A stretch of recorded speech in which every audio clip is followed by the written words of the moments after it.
Newton, what do you hear most often from the men who come to you for help? The question most of them have is there any hope? And my answer to them is yes.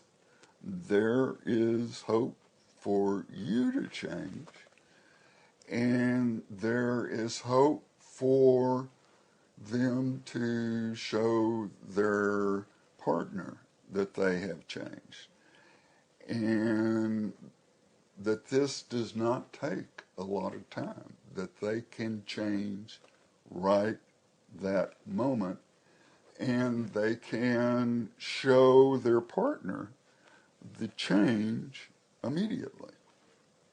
They can show their partner that they have changed by the text they send when they leave the office before they get in the car, what they say on the telephone call, when they get in the car, even if there's a restraining order against them, even if the only way they can communicate is through their lawyer. There is hope that they can change, that their partner can notice the change, and there is hope that they can be happily married. What resources are out there for the person who wants to get help? Well, one of the resources is, of course, books, tapes about anger, rage, and violence in men.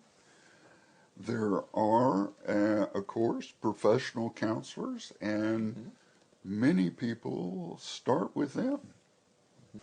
If I were a potential client interviewing therapists, what questions should I ask?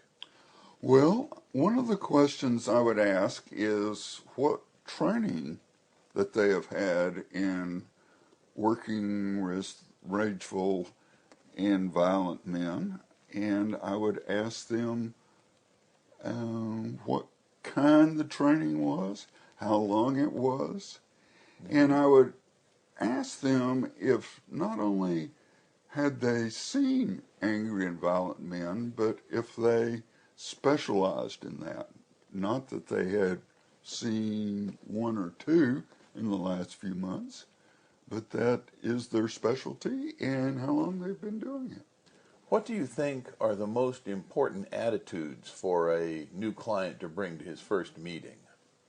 Well, the first one I call the gift of desperation, which is that the person is very motivated to change. And many of my clients are out of the house, away from their partner, and they desperately want to save their marriage. The second attitude that is important is a willingness to go to any length. And what I mean by that is to try new behavior. The behavior that they have been doing obviously hasn't worked. And to begin trying new behavior would be the absolutely most important attitude for change. So the partner does need to be involved in the therapy in some way. Yes, absolutely, if at all possible, but not in marital therapy. This will be the partner as consultant to the man and I and our work. So I will be asking her to get clearer and clearer about what she wants him to do specifically, and I will be working with him to do those things to please her, so that his focus is on pleasing her and away from what usually is the root of his problem, which is selfishness and self-centeredness. But what about getting down to the underlying psychological cause of the anger? Well, my opinion is different than most therapists on this, and some of my colleagues might disagree. However, my thought is that men who come to me are like a man standing on a bridge over a river with his pants on fire.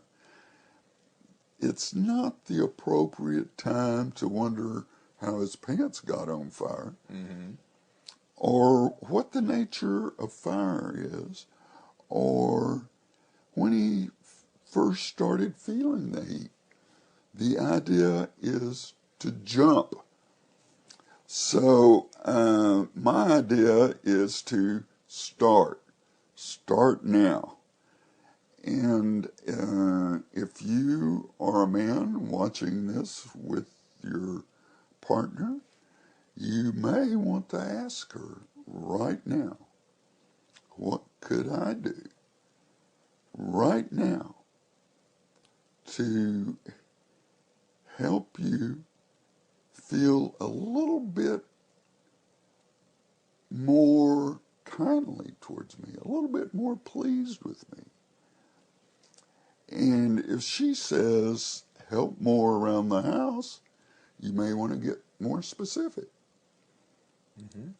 And if she says, take out the garbage, then pause the video and get up and take out the garbage. So that's what I mean by jump, start, get specific, and do it now. How about eventually? Do you ever find it helpful to do in-depth psychological work with the family? Well, certainly, if there is a trauma, some of my clients have post-traumatic stress disorder. If they have been in combat, I often refer them to the VA for an evaluation. So the answer is yes, if it's apparent that trauma is part of the problem. However, at the same time, they can begin changing their behavior despite their history. So they can change immediately. Absolutely, at the same time. They can work on both. So this will always require a commitment to maintenance for the rest of their lives. For some people, yes, this is a lifetime commitment never to acknowledge or express anger directly to the person with whom they are angry. They may tell someone else that they don't know mutually that, yes, I'm angry at this person, or they may tell a counselor, but they don't express, for some people, the commitment has to be total and absolute. For others, it can be less, can be just learning a few communication techniques over a few months, and that's sufficient. So there's a wide range from just learning a few communication techniques and being able to express anger appropriately to people who need to make or do make a behavioral, psychological, and spiritual commitment for life. So there's a wide range. See. So you're saying recovery from anger is a lifestyle. It's got to involve every part of yourself. For some ragers, that is true. Every area of life, from clerks to driving style to their wife to waiters, it's a total commitment. Some people just have a problem in one area, but some people are what I call equal opportunity ragers, and they need to work on anger in all areas of their life. Okay. Well, thank you. You're welcome.